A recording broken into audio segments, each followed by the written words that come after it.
빌레몬서입니다. 빌레몬서.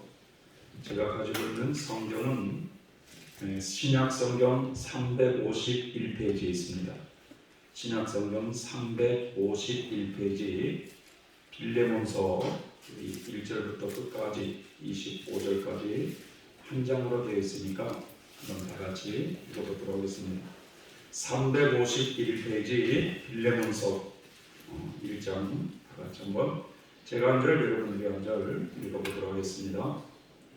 그리스도 예수를 위하여 갇힌 자 된 바울과 및 형제 디모데는 우리의 사랑을 받는 자요 동역자인 빌레몬과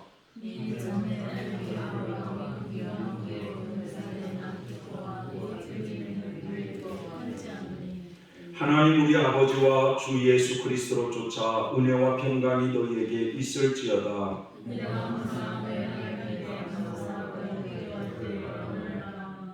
주 예수와 및 모든 성도에 대한 너의 사랑과 믿음이 있음을 들으니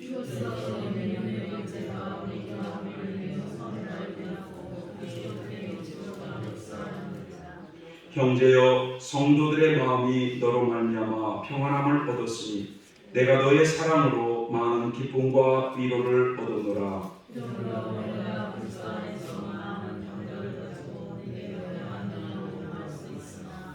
사랑을 인하여 도리어 간구하노니 나이 많은 나 바울은 지금 또 예수 그리스도를 위하여 갇힌 자 되어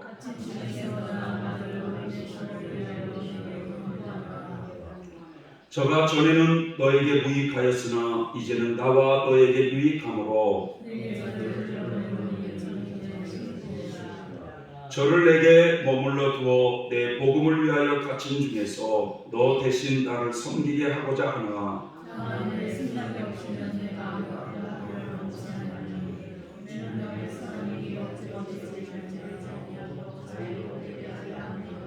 저가 잠시 떠나게 된 것은 이를 인하여 저를 영원히 두게 함이니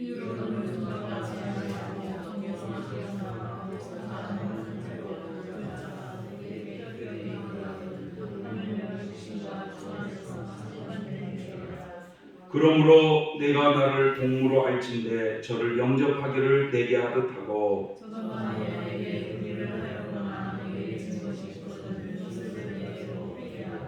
나 바울이 친필로 쓰노니 내가 갚으려니와 너는 이 외에 너의 자신으로 내게 빚진 것을 내가 말하지 아니하노라.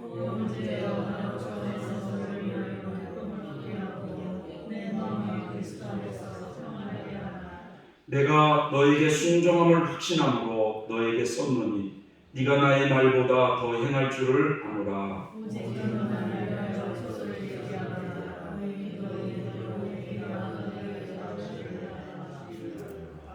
그리스도 예수 안에서 나와 함께 갇힌 자 에바브라와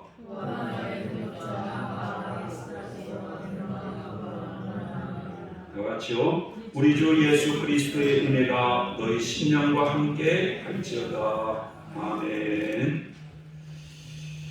오늘 이 나의 오네시모는 누구인가 라는 이런 제목으로 말씀을 나누고자 합니다. 제가 군대를 제대하고 서울에 올라와서 신앙생활을 이렇게 하게 될 때 참 인상 깊었던 것이 하나가 있습니다. 그것이 뭐냐면 저는 처음부터 아주 작은 교회를 이렇게 다니기 시작을 했어요.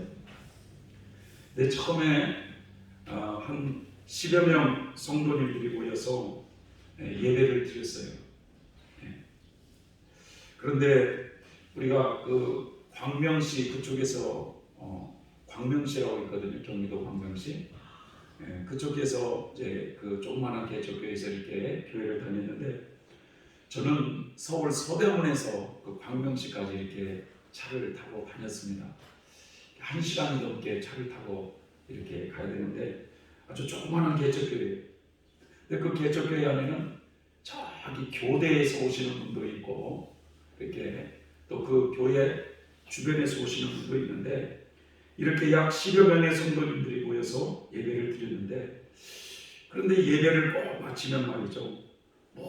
모든 교인들이 이제 교회에 나와서 걸어서 한 5분 정도 이렇게 걸어가면 어느 집사님 댁이 있는데 그 집사님 댁으로 가셔서 모두가 식사를 하는 것이었습니다. 교회에서 식사를 한 게 아니었어요. 그 집사님은 이 철물점을 하고 계셨어요. 근데 이 교회에서 식비를 좀 받아가지고 음식을 준비하는 그런 것도 아니었습니다. 자원해서 주일이 되면 그렇게 그 성도들을 기쁘게 섬기는 모습이 저에게는 참 인상적이었습니다. 소수의 성도님들이 모이는 그런 곳이었기 때문에 가능했으리라 생각이 듭니다. 큰 교회 같으면 성도님들이 많다 보니까 같은 교회 안에서 저 성도가 우리 교회 성도인지를 알지 못해요. 그리고 몇 분씩 예배를 드리다 보니까 그냥 예배만 마치면 집에 가기가 바빠요. 성도 간의 교제가 없이 그냥 이렇게 돌아가는 경우가 허다합니다. 근데 사도행전 2장 43절 이하에 보면 이 초대교회 성도들이 얼마나 아름다운 모습으로 살아가는지를 몰라요.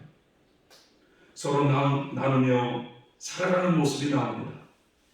믿는 사람들이 다 함께 모여가지고 서로의 그 모든 물건을 공동으로 사용하며 살아요.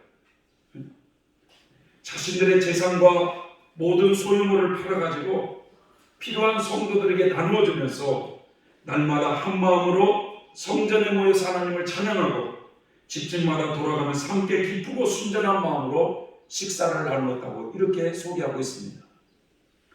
참 얼마나 아름다운 모습입니까, 여러분? 예수님을 믿는 성도들이 서로의 그 물건을 서로 공유하면서 굶어 죽어가는 신자들이 없도록 서로가 서로를 물질을 나눠서 가난한 신자들을 도와주고 또 성전에 모이기를 힘쓰면서 하나님을 찬미하고 성도들의 가정을 돌아가며 식사를 나누는 이 삶이야말로 얼마나 아름다운 그런 공동체의 삶일까요, 여러분? 그리스도 안에서 함께 신앙생활을 하는 우리들은 여러분 서로를 형제 자매라고 부르지 않습니까? 형제님, 자매님. 우리는 하나님께서 예수 그리스도의 피값으로 사신 사람들이에요. 그래서 우리는 하나님의 소유가 된 사람들입니다. 그러기에 우리는 어느 누구보다도 서로가 서로를 귀하게 여길 줄 알아야 돼요.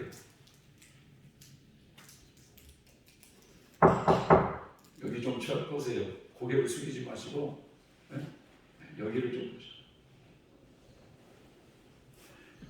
그래서 형제가 아파하면 함께 아파할 줄 알아야 하고 형제가 즐거워하는 일이 있으면 함께 즐거워할 줄 아는 게 교회 안에서 형제 자매들이에요.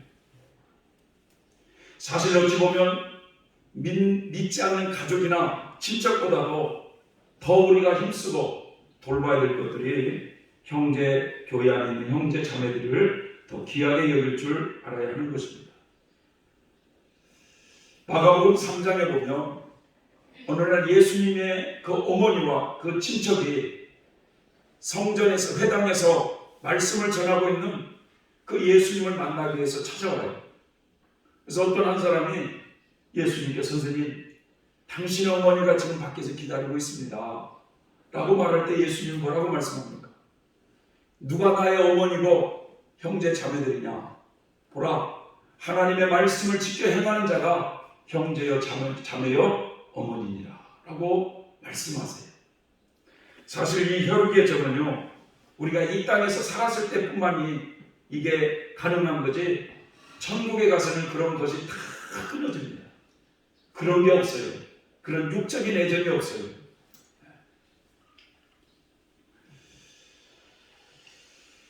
오늘 이 본문에 보면 빌레몬서라고 써있잖아요. 빌레몬서. 사도 바울이 신약 성경 13권을 쓰셨다고 하는데 그 13권 중에 유일하게 개인에게 쓴 편지가 바로 빌레몬서입니다. 개인에게 쓴 거예요. 빌레몬서는 바울이 로마 감옥에서 쓴 편지라 해서 옥중서신이라 이렇게 불러요. 바울이 예수님을 전하는 그 이유 때문에 죄수의 몸을 내가지고 로마로 가게 되었는데 이 로마 감옥에 갇혀 있을 때 예배소서, 골로새서, 빌립보서, 빌레몬서 이 네 권의 편지를 옥중에서 썼다고 해서 옥중서신이라고 그렇게 부릅니다. 그런데 이 바울은 13권의 그 편지 성경을 쓰면서 예배소 교회에게 편지하는 골로새 교회에게 편지하는 이렇게 어느 교회의 성도들에게 편지를 보내는데 유일하게 개인에게 쓴 편지가 하나 있는데 그게 바로 오늘 우리가 읽었던 빌레몬서예요. 여러분, 이 개인에게 직접 이렇게 쓴 편지인데 이게 뭐가 그렇게 중요하다고 이게 성경의 그 위대한 말씀에 끼어 있을까? 빌레몬이라는 사람에게 쓴 편지가 빌레몬서인데 이 빌레몬이라는 사람이 어떤 사람일까라는 거예요. 빌레몬. 지금요, 이 터키가 우리나라의 한 8배 정도가 된다고 해요. 남북한 합쳐가지고 8배. 근데 이 터키가 굉장히 큰 나라잖아요. 그죠? 그런데 이 터키의 남부 지역에 골로새라고 하는 지역이 있었어요. 골로새. 그러니까 이 지역에 에바브라라고 하는 사람과 함께 이 빌레몬이라는 사람이 살고 있었어요.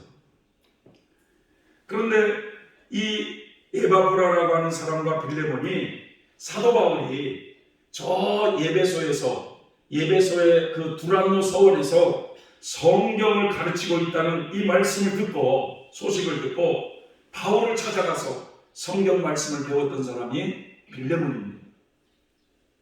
그런데 여러분, 이 골로새라고 하는 곳에서 저 예배소까지 가는 데는요 상당히 먼 거리예요. 거리로 따지자면 부산에서 서울보다 훨씬 먼 거리입니다. 그렇게 먼 거리가 있는데 이 골로새에 살고 있던 에바브라와 빌레몬이 그 예배소까지 가서 사도 바울에게 말씀을 배워봐요. 사도 바울에게 하나님의 말씀을 잘 배운 이 에바브라라고 하는 사람이 신앙생활을 열심히 해가지고 골로새 교회를 세우게 돼요. 골로새 교회. 그러자 이 빌레몬은 그 골로새 교회에 중요한 역할을 감당하는 그런 교인이 됩니다. 본문 1장 1절 2절을 보면은 예수 그리스도의 복음을 전하다가 감옥에 갇힌 나 바울이 우리의 사랑하는 친구요 동역자인 빌레몬과 자매 아비아와 우리와 함께 군사된 아킨포에게 편지를 씁니다 라고 시작하고 있어요. 그러니까 이 빌레몬과 자매 아비아는 부부예요. 부부. 그리고 이 아킨포라는 사람은 누구냐? 빌레몬의 아들입니다. 그런데 이 아킨포를 바울은 뭐라고 표현하고 있냐면 우리와 함께 군사된 자라고 표현하고 있어요. 그런데 골로새서 4장 17절을 보면 이 아킨포에게 주님께서 당신에게 맡겨진 일에 충성하라 라는 이런 말씀의 편지가 쓰여져요. 오늘날로 말하면 빌레몬의 이 아들은 말이죠, 그 골로새 교회에 아마 전도사 직분 정도 그런 직분을 가지고 봉사를 했고, 그리고 이 빌레몬 부부는 그 골로새 교회에 장로님 역할을 할 정도의 그런 사람이었던 것 같습니다. 그런데 아마 그 아들은 아마 그 직분에 충성하지 못했던 것 같아요. 왜냐하면 골로새서 4장 17절을 보면 그 아킨포가 맡은 사명에 충실하라 라는 이 말씀을 해주고 있거든요. 어쨌든 이 빌레몬은 골로새 교회를 잘 섬겼던 그런 지도자급의 성도님이셔요. 특별히 교회 안에 중요한 직책을 맡은 자로서 성도님들을 잘 사랑했어요, 이분이. 그리고 하나님께 한 믿음이 신실한 사람이었어요.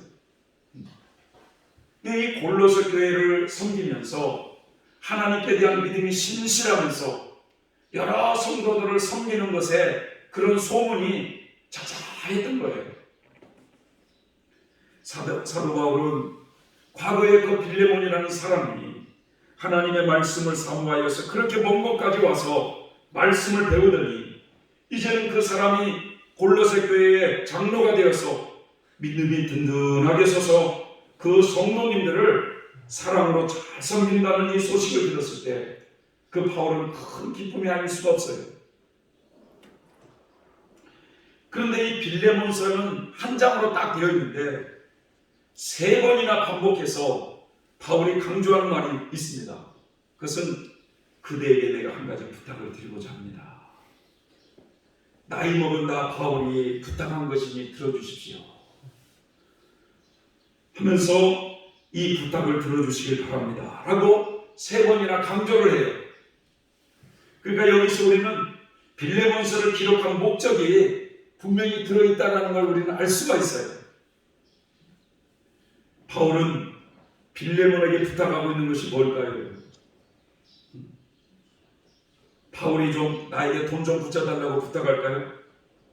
그것이 아니었습니다. 오네시모라고 하는 그 한 형제를 빌레몬이 받아주라는 거예요. 그리스도의 사랑. 그런데 이 오네시모라는 사람이 누구냐? 빌레몬의 종이었습니다. 노예였어요. 그 빌레몬의 그 노예, 종을 그리스도의 사랑으로 용서하고 그를 사랑하는 형제로 받아달라는 부탁을 드려요. 그러면 이 오네시모라는 사람이 어떤 사람이냐? 빌레몬 집안의 노예였는데 그 당시 때 그 노예가 그 주인의 돈을, 큰 액수의 돈을 훔쳐가지고 도망을 가버렸어요. 상당히 큰 액수의 돈이었다고 합니다. 오네시모라는 이 노예는 그 주인의 돈을 훔쳐가지고, 여러분 그 터키 땅이 얼마나 넓습니까? 그럼에도 불구하고 그 골로새를 떠나서 자기가 살 수 있는 길이 어딜까 해가지고 그 머나먼 로마까지 도망을 갔어요. 로마까지. 아마 먼 나라로 도망을 가면 잡히지 않을 것이라는 생각을 가지고 그렇게 도망을 가서 거기서 살게 됩니다. 그런데 이게 웬일입니까, 여러분? 참 세상은 참 희한해요. 로마에서 누구를 만나느냐면 믿음의 사람 사도 바울을 만나게 돼요. 그 오네시모가. 사도 바울을 만나서 그 오네시모라는 사람이 예수를 믿게 된 겁니다, 여러분. 그래서 이 오네시모는 자신의 그 죄를 바울에게 다 고백했어요. 사실 제가 이만저만해서 주인의 돈을 훔쳐가지고 살기 위해서 지금 로마까지 왔는데 이렇게 선생님을 만나서 예수님을 믿게 되었다고 그렇게 낱낱이 오네시모가 고백을 합니다. 그런데 이 오네시모는요, 예수님을 믿고 난 다음에 정말 믿음으로 정말 새로운 사람이 되었어요. 변화됐어요. 그래서 이 바울은 오네시모를 굉장히 귀하게 여겼습니다. 바울은 이 오네시모를 골로새 교인들에게 소개할 때 골로새서 4장 9절에 이런 말씀을 하세요. 사랑받는 신실한 형제 오네시모라고 소개를 해요. 하나님의 사랑을 받는 신실한 형제라는 거예요. 그리고 빌레몬서 1장 10절에서는 내가 갇혀있는 동안에, 감옥에 갇혀있는 동안에 얻은 아들이었다고 그렇게 소개를 하고 있습니다. 이렇게 이 말씀대로 오네시모는 정말 변화된 사람이었어요. 그리고 감옥에 갇혀있는 사도 바울 옆에서 성실하게 사도 바울을 도왔던 사람이었어요. 사도 바울은 빌레몬도 너무나 잘 알고 있었고 이제 그 빌레몬의 노예였던 그 오네시모를 너무나 잘 알고 있었고 새롭게 변화된 그 오네시모를 잘 알고 있어서 이 둘 사이를 화해시킬 필요를 느꼈던 것입니다. 그래서 사도 바울은 빌레몬에게 편지를 쓰는 거예요.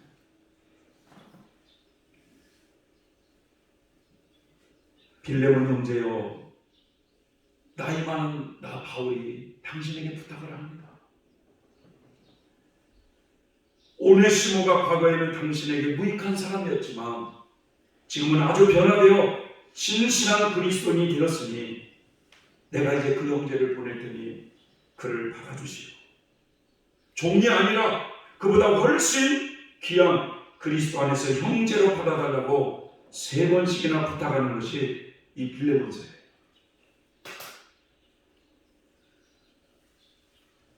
그런데 말이죠, 바울이 직접 이 편지를 썼어요. 쓰고 난 후에 그 편지를 누구의 손에 쥐어주면서 빌레몬에게 보내느냐면 오네시모라는 그 사람에게 그 편지를 쥐어주고서 이 편지와 함께 빌레몬에게 보내는 거예요.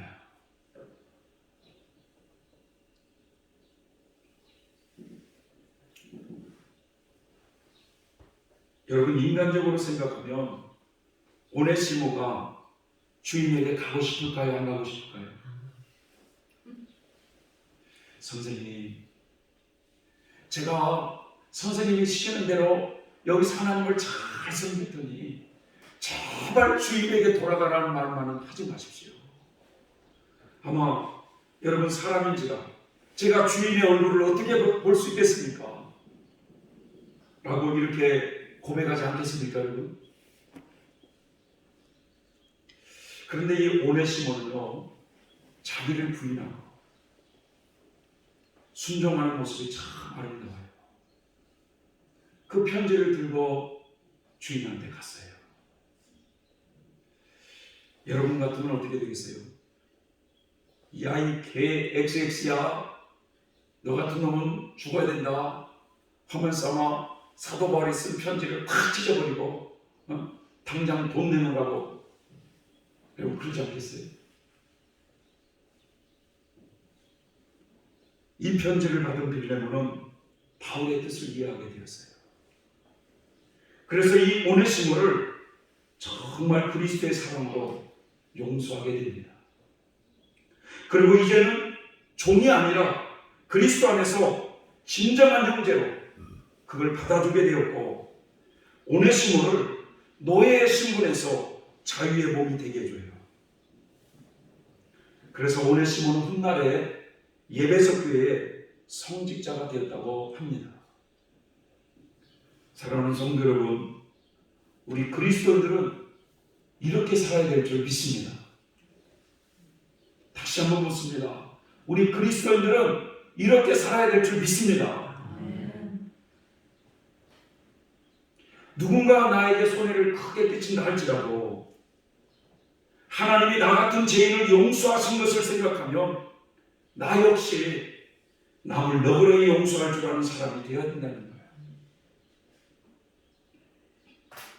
물론 나에게 어느 누군가 큰 고통을 준 사람을 용서한다는 것은 쉬운 일이 아니죠. 이게 하나님의 도움이 없이는 불가능한 거예요. 이게 여러분, 용서라고 하는 것은 이 타락한 죄의 본성을 가진 우리 인간의 속성이 아니거든요. 하나님의 속성이에요. 그러니까 우리 인간 스스로는 남을 용서하며 산다고 하는 것이 불가능해요. 그런데 하나님이 우리와 함께 하시면 가능한 줄 믿습니다.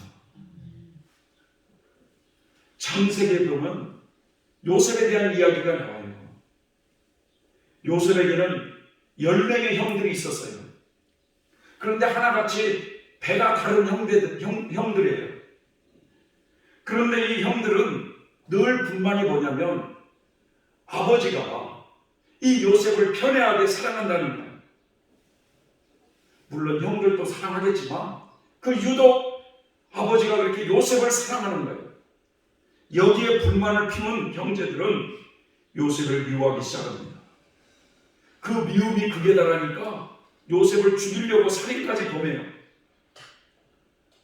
어느 날 형들이 양을 치기 위해서 먼 들판에 있을 때 그 동생 요셉이 그 형들에게 오는 모습을 보고 형들이 처음에는 죽이자, 저걸 죽여버리자 라고 했다가 은 20냥을 받고 이집트의 상인에게 노예로 팔아버립니다. 여러분, 어떻게 이런 일이 있을 수가 있어요? 아무리 배가 다른 동생이라 할지라도 그 동생을 어떻게 돈 20냥에 노예로 팔아먹을 수가 있냐 이거예요. 요셉은 형들에게 그렇게 살려달라고 소리쳐도 형들은 비웃습니다. 요셉은 이 어린 나이에 낯선 나라의 노예로 팔려갔으니 여러분 그 고통이 얼마나 심했겠습니까? 형들만 생각한다면 얼마나 그 형들에 대한 미움이 솟구쳤겠어요. 형들이 나에게 이럴 수가 있어. 어떻게 나에게 이럴 수가 있어? 하지만 그는 신실한 신앙인이었기에 형들을 진심으로 용서합니다. 모든 것을 하나님의 섭리로 받아들였기 때문에 형들을 용서할 수 있었던 것입니다. 훗날의 형님들에게 요셉이 그렇게 유명한 말을 하지 않습니까? 형님들 걱정하지 마세요. 형님들이 나를 이곳에 판 것이 아니라 하나님께서 우리 백성을 구원하시려고 나를 이곳에 보낸 것입니다. 참으로 위대한 고백 아닙니까 여러분? 모든 것을 하나님의 섭리로 바라볼 수 있을 때 여러분 세상은 얼마나 아름답겠습니까 여러분? 한 번은 이런 일이 있었다고 합니다. 이성국 목사님께서 이제 수원에서 목회를 시작하는데 목회를 시작한 지 얼마 안 됐는데 목사님이 이 새벽 기도를 마치고 이제 집에 돌아와서 좀 쉬고 있을 때 아니 자기 교회에 나오는 김군이라고 하는 어떤 한 청년이 벌벌 떨면서 자기의 죄를 7가지를 딱 적어가지고 목사님께 그걸 들고 와가지고 제가 이런 죄를 졌습니다고 고백을 하더라는 거예요. 그런데 그 7가지 죄 중에 제일 어려운 것이 하나가 있었던 거예요. 그게 뭐냐? 이 김군이라고 하는 사람이 과거에 황해도 국무농장에 사무원으로 있을 때 공문서를 이 김군이 위조를 해가지고 공금 변화락 10가마니를 횡령했다는 거예요. 변화락 10가마니. 이것을 어떻게 하면 좋느냐라는 거였어요. 그 이야기를 들은 목사님은 말하길 김 선생 먼저 그 농장 주인에게 편지를 보내라고 했어요. 그러자 이 김군은 목사님 그것만은 못하겠어요. 자기의 집을 팔아서라도 제가 회개하는 마음으로 그 10가마 교회에 바치겠다는 것이었습니다. 그러나 목사님은 물론 주인을 찾을 수 없을 경우에는 그렇게 할 수도 있지만 이 경우에는 주인에게 상환한 것이 도리요 라고 하니까 그가 그렇게 하기로 약속하고 집으로 돌아갔어요.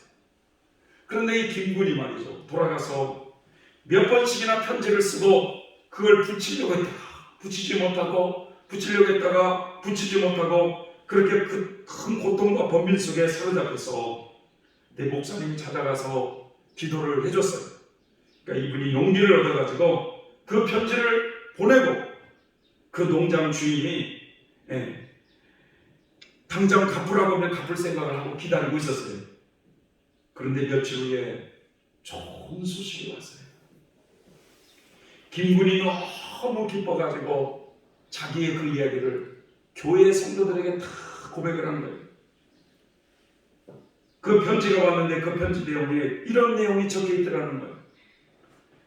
너는 어쩌면 그렇게 좋은 종교에 들어가서 이러한 죄까지 다 회개를 하느냐. 너의 편지를 보니 내 죄가 생각이 나서 견디기가 어렵구나. 너의 말을 상관에게 전하였더니 너그럽게 용서하라고 하더라 라는 이런 내용이었습니다.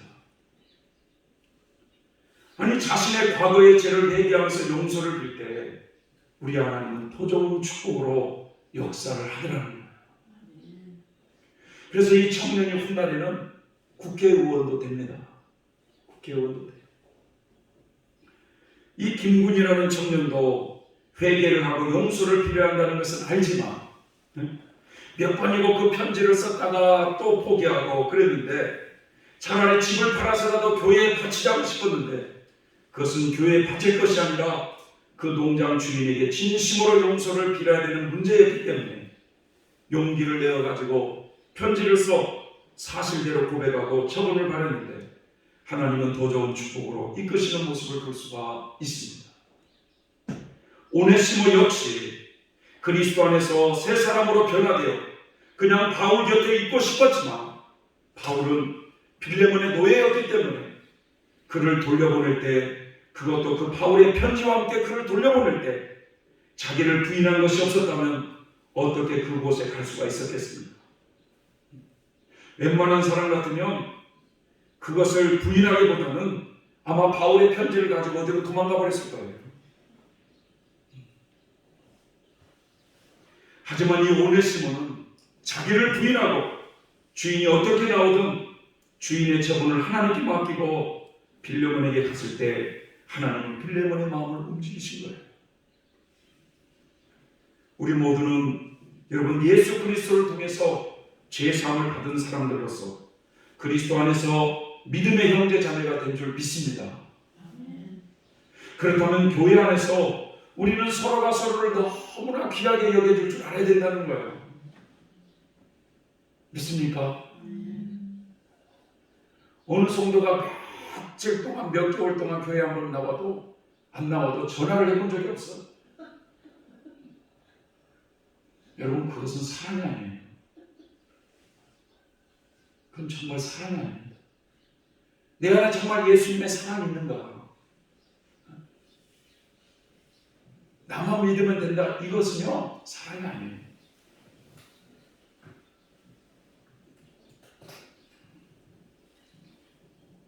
자신의 것을 함께 나눌 줄 아는 거.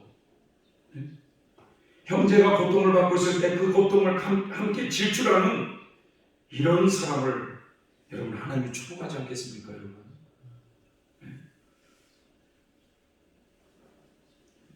서로 사랑할 때, 서로 그 아픔을 나눌 때 기적이 일어나는 거예요, 기적이.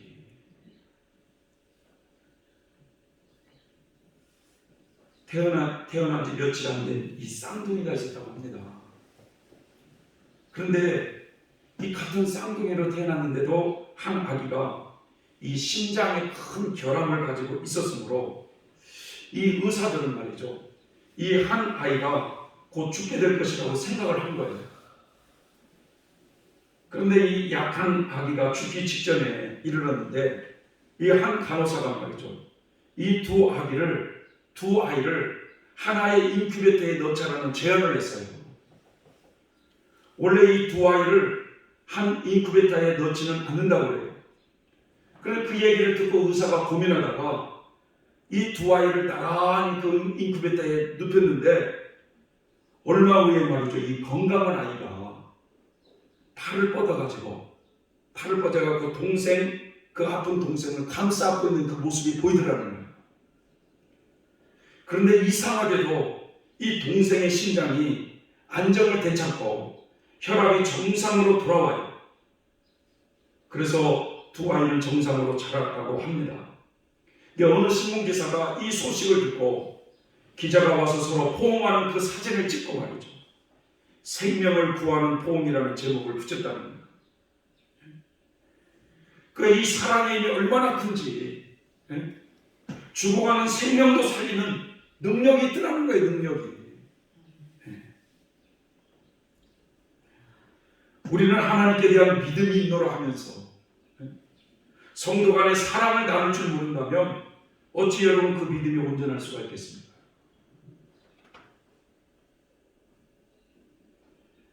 연약한 성도가 믿음으로 세워지기 위해서는 여러분 내 자신을 좀 희생할 줄 아는 그런 성도가 되어야 되는 거예요.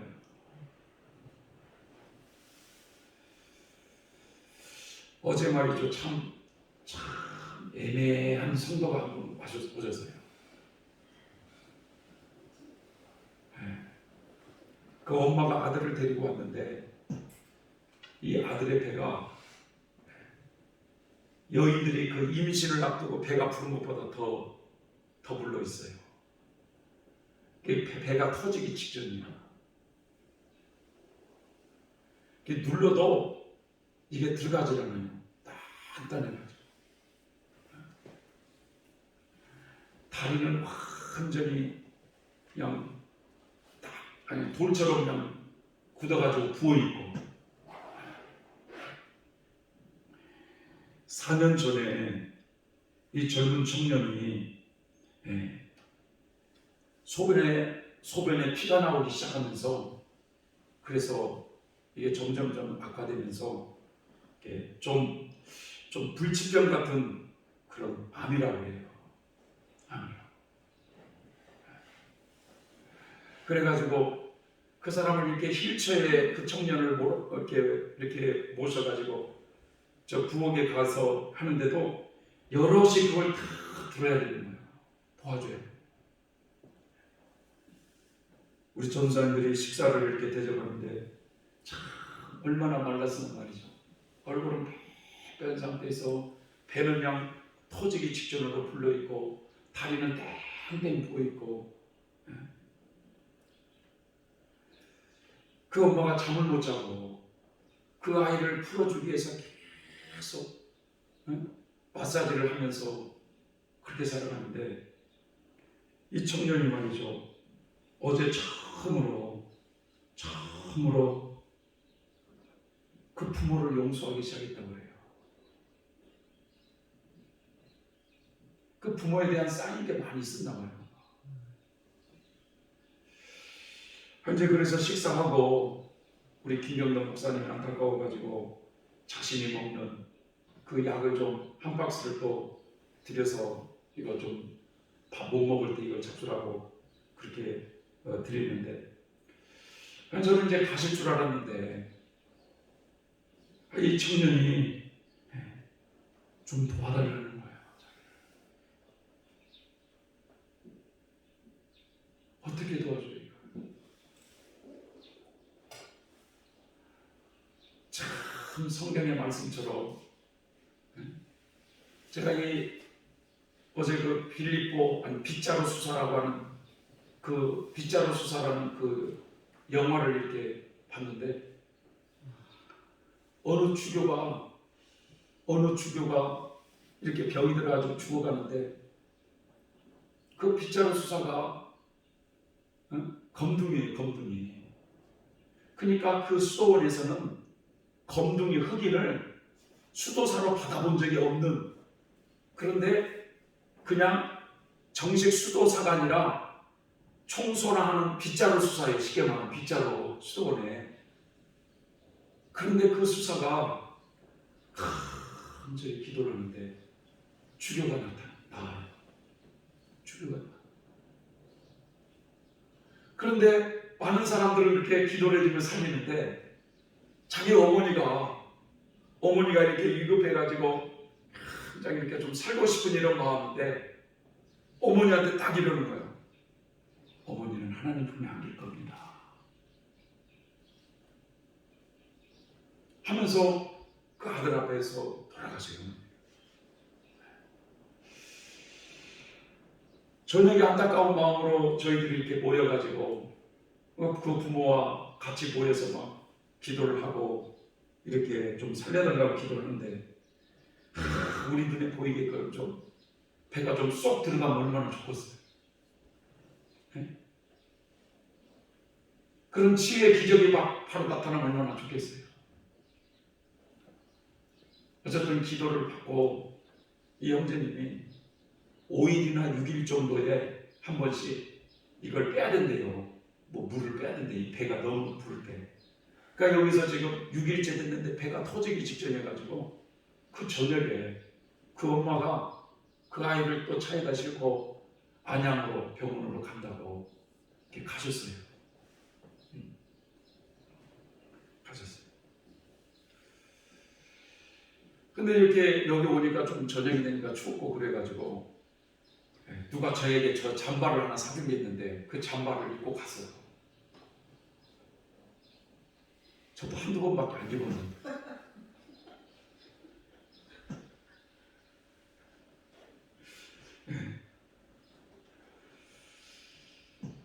참, 그 어머니를 누가 위로할 수 있겠어요? 아들은 이제 30대인데 이 아들이 미국에서 공부를 해가지고 와가지고 직장 생활 이렇게 하는데 차도 좋은 차도 볼본가 그 아들의 차를 끌고 어머니가 왔더라고. 아들이 그렇게 될 줄 누가 알았어요? 그런데 이 아들이 처음으로 하나님을 찾으면서 용서를 구하게 됩니다.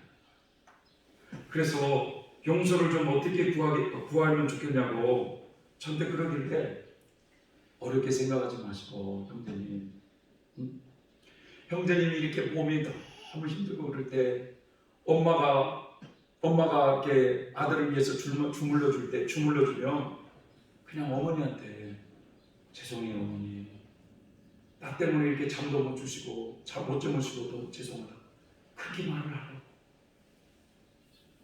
아버지한테 쌓인 것이 많아도 아버지가 내 대변을 좀 봐주면 아버지 죄송해요, 제가 건강지 못해서 아버지께 너무 죄송하다고 이렇게 그냥 고백하라고 그렇게 했어요.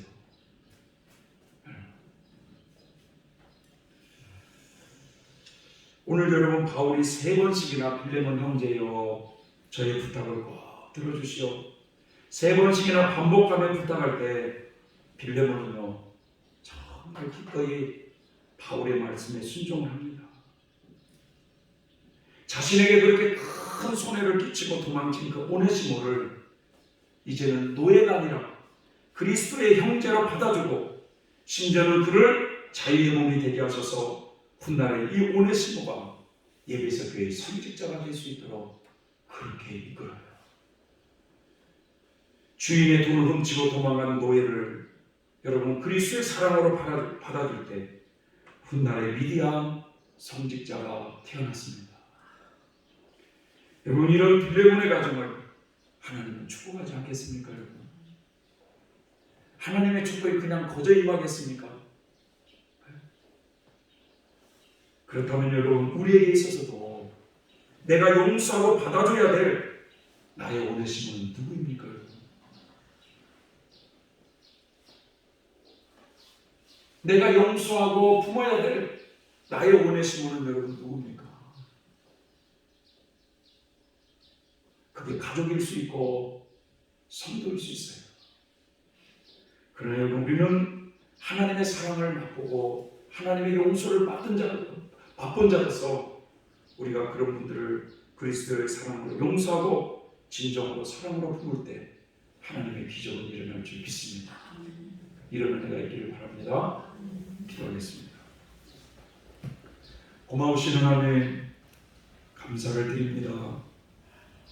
오늘 내가 용서하고 품어야 될 나의 오네시모가 누구인지를 돌아보게 하여 주셔서 지금까지도 미워하고 적대시했던 그들이 있다면 예수님의 사랑으로 품을 수 있는 우리 모두가 되게 하여 주시옵소서. 예수님의 이름으로 기도 올려옵나이다. 아멘.